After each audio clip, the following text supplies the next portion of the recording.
आज की स्टोरी पहाड़ों और पत्थरों के बीच।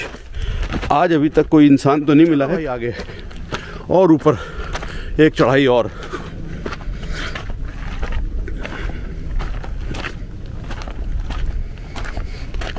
यहाँ पर एक और चीज़ दिखाता चलूँ। ये जो पत्थर है रॉक, उसकी शक्ल, ये पत्थर डिफरेंट टाइप का आ गया है यहाँ। ये देखिए काला पत्थर।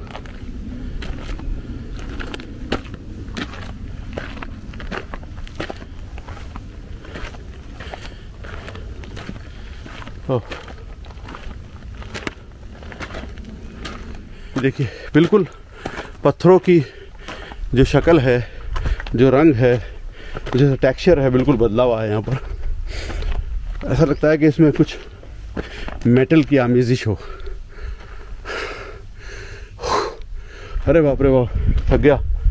चलिए, सूरज पहाड़ी के ऊपर आ रहा है वाह। और मैं ज़रा इस व्यूइंग प्लेटफॉर्म पे जाके आपको यहाँ का नज़ारा करवाऊँ।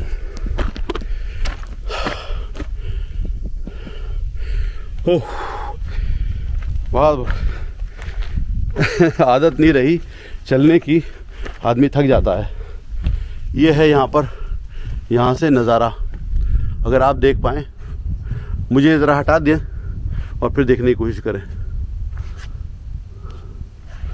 चलिए मैं दिखाता हूँ आपको।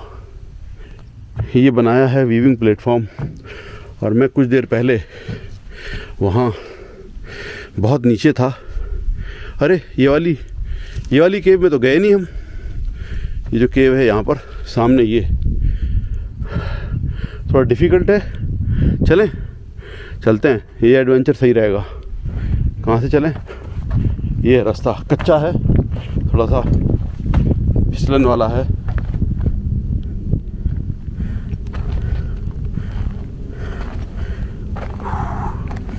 अरे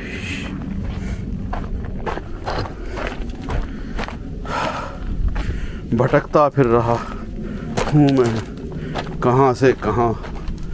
ये अब आ गया। देख लो भैया, कोई कीड़ा मकोड़ा तो नहीं है। ये बड़ा देखना पड़ता है यहाँ पर। और इसका कलर जो होता है बिल्कुल है को नीचे, वो है गीको है, छोटी वाली गीको है। तो सांप भी यकीनन होगा आसपास। है नहीं, हाँ, कहने का मकसद ये है, दिखाना ये था। यह है केव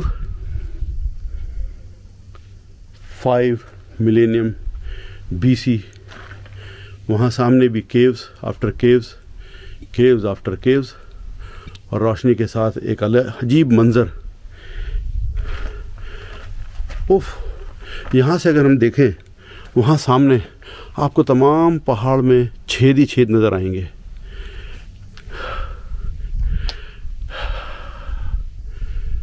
ये तो कमाल की चीज़ है। ये तो मैंने आप लोगों को एक ऐसी चीज़ आज दिखाने ले आया जो यकीनन आपने एक्सपेक्ट नहीं करी होगी कि यूएई के अंदर आपको ऐसा मिल जाएगा।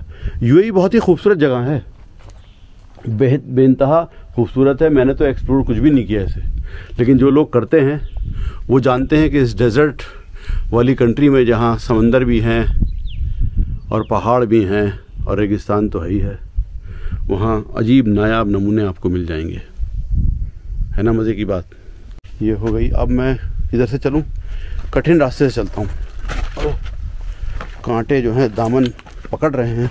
अब दामन के नाम पे यहाँ पतलून है।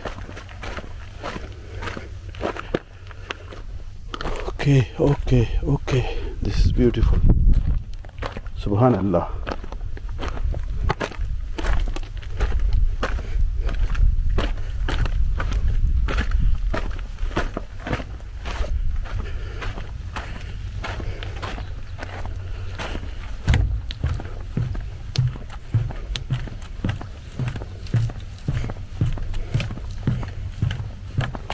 वाह, what a nice walk today. एक और वहाँ से निकले तो एक और जगह आ पहुँचा हूँ। ये बरियल साइट्स के निशानात हैं।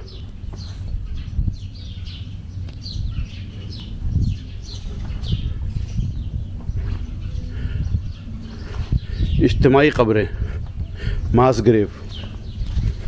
इसमें ढांचे तो कोई नहीं है, लेकिन हाँ सर्कुलर शेप के, और वो दूसरा डिफरेंट शेप की। सोच रहा था वो बरियल साइट ही है, द टूम साइट्स। एक और टूम साइट है, वो भी देखते हैं चल के। अब ये भी पढ़ लेते हैं कि ये 5 BCE के ही हैं। The site consist of a complex of 3 bronze age tombs. तो आज हम शारजा में मलिया एरिया में एक डिफरेंट तरह की स्टोरी कर रहे हैं। इस स्टोरी में किसी ज़माने में जो लोग हुआ करते थे उनकी कहानी है, मेरी ज़ुबानी है, लेकिन चूंकि मुझे नॉलेज थोड़ी सी कम है, इसलिए कमी बेशी हो जाए तो भैया माफ़ कर देना। ये भी एक बरियल साइट है, इसमें जो मिला होगा वो यहाँ पर जो म्यूज़ियम है वहाँ रखा हुआ है शायद।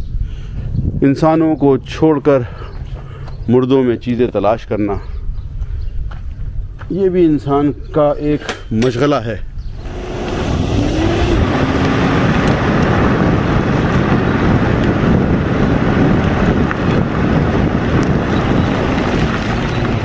ये एक और जगह मैं आ गया हूँ, देखते हैं चल के यहाँ पर भी, आज आपको घुमाई दूँ। एक और केव, ये आईवा Paleolithic period. This site has a natural attraction for visitor not only today but also during many thousands of years in the past, when early humans used to use it as a rock shelter during the Ice Age. Interesting piece of information.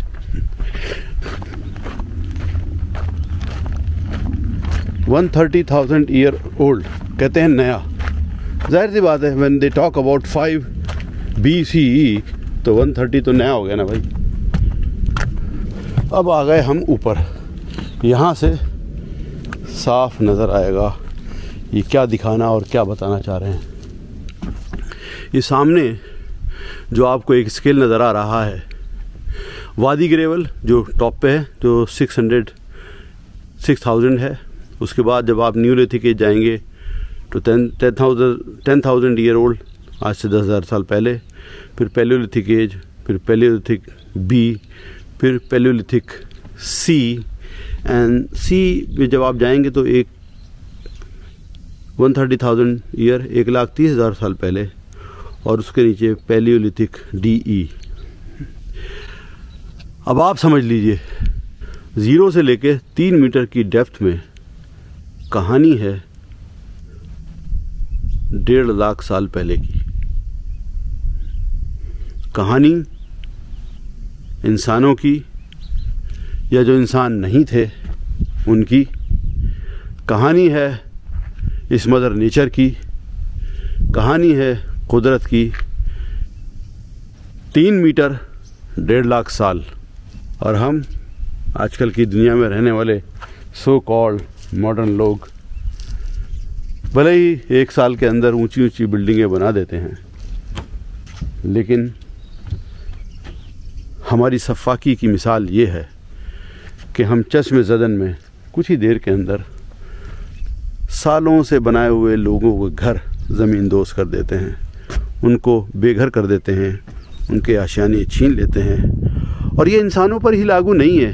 इंसान तो इतना ख़तरनाक जानवर है कि जो शरीफ जानवर हैं, जो जंगलों में रहते हैं, अपने लालच के खातिर जंगल के जंगल उजाड़ देते हैं, समंदरों को पॉल्यूट कर देते हैं, और पता नहीं क्या क्या। तो फिर क्या करते हैं हम लोग शिकायत।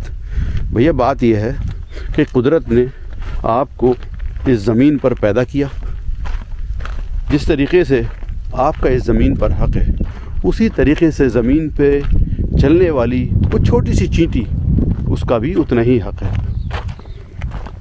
जब तक आप लालच में नहीं आएंगे, जब तक आप सुकून से, हारमोनी से रहते रहेंगे, तब तक मसला नहीं है। मसला तब होता है जब आपका लालच हद से गुज़र जाता है और दूसरों को तकलीफ़ देने लगता है। इसलिए लालच ना करें, सही तरीके से ज़िंदगी गुजारें, जिएं, दूसरों को भी जीने दें, और ये प्लैनेट इसको अपने बच्चों के लिए, आने वाली जनरेशन के लिए महफूज कर दें, ताकि जब हमारा नाम आने वाली नस्लों में इस तरीके से कोई आके, कोई एक ज़ुबैर ऐसे आके देखे और वो अपने बच्चों के साथ इस ट्रैक पर चले, तो वो कह सके कि हाँ, उस ज़माने में कुछ लोग होते थे जिन लोगों ने कोशिश करी इस प्लैनेट को सेव करने की, और इसी कोशिश में वो इस दुनिया से रुखसत हो गए। आप लोगों तक स्टोरी लाने के चक्कर में देखिए मैं कहाँ कहाँ भटकता हूँ। जैसे इस वक्त आपको वो 5 BCE की साइट दिखाने के बाद और 1500 साल पहले का हिसाब किताब 1,50,000 साल पहले की कहानी सुनाने के बाद मैं खुद हो गया हूँ, भटक गया हूँ। और भटक रोड बड़ा अजीब सा है आजकल जनाब। पेट्रोल की कीमतें जो है आसमान छू रही है। बहरहाल आप लोगों को स्टोरी पसंद आती है, यही मेरे लिए ज़्यादा एंजॉय। भाई वाह,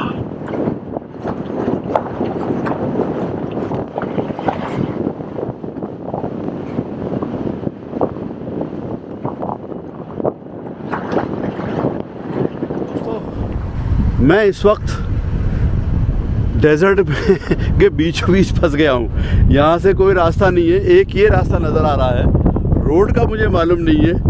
मैं इस रास्ते पे चलता हूँ और जाने के बाद देखता हूँ कि यहाँ से बाहर निकल पाऊँगा कि नहीं निकल पाऊँगा। तो आज की स्टोरी कुछ ऐसी ही है। वैसे तो अक्सर होता है मेरे साथ, मैं भटकता हूँ, लेकिन भटक भटक के मैं कहीं ना कहीं निकल ही जाता हूँ। ये पहली बार ऐसा हुआ है कि जहाँ पर रोड आगे था नहीं, ये रेत के टीले आ गए। और मुझे डर ये लग रहा है कि मैं, चूँकि यहाँ पर बहुत देर से, जब से मैं स्टोरी करने निकला हूँ, एक भी आदमी मुझे नज़र नहीं आया। तो यहाँ पर लगता है लोग आते भी नहीं हैं। और आजकल चूँकि पेट्रोल महंगा हो गया है तो लोग वैसे भी कम हो गए।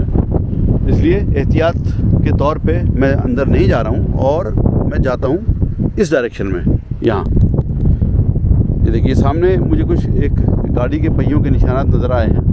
तो सोच रहा हूँ कि यहाँ से अगर मैं चलूँगा तो कहीं ना कहीं पहुँच जाऊँगा। So let's go. और काफ़ी प्रोमिनेंट जगह रोड के नज़दीक ही है। मैं वहाँ पर था उस तरफ, और वहाँ से रोड के इधर आया हूँ। तो ये मलिहा का आर्कियोलॉजिकल फोर्ट है। इसकी हिस्ट्री तो मुझे नहीं मालूम, सोचा ये भी दिखाता चलूँ आपको। वाह,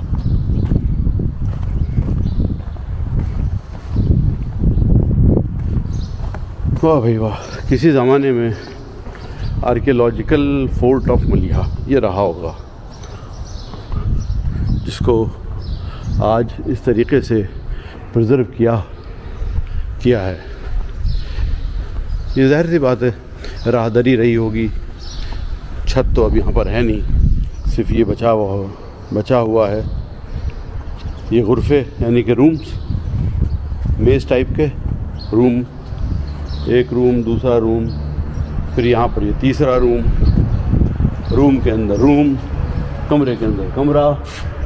आहा, चक्की, कुआं, कुछ और भी है, दिखाता हूँ मूवी। ये क्या रहा होगा अपने ज़माने में, आई हैव नो आइडिया। चक्की रही होगी, किचन होगा, यहाँ पर करते होंगे कुछ ना कुछ। भाई इतनी पुरानी हिस्ट्री जो है वो नहीं पता हमें, उसके बारे में बिल्कुल नॉलेज नहीं है। ये थी आज की वीराने में समय से पहले एक समय की, यानी वक्त से बहुत पहले एक वक्त की छोटी सी स्टोरी। उम्मीद है पसंद आई होगी। इंशाल्लाह ताला फिर किसी और दिन किसी और जगह आप तमाम लोगों से फिर मुलाकात होगी। तब तक आप अपने दोस्त ज़ुबैर को दीजिए इजाज़त। खुदा हाफिज़। अस्सलामु अलैकुम वरहमतुल्लाहि वबरकातुहू। चाय का टाइम। गाना कौन सा आ रहा है? ओए होए होए होए होए, दिल को ये ना आए, हम करेंगे इंतजार, ये मेरा दीवानापन है। मिलते हैं बाद में।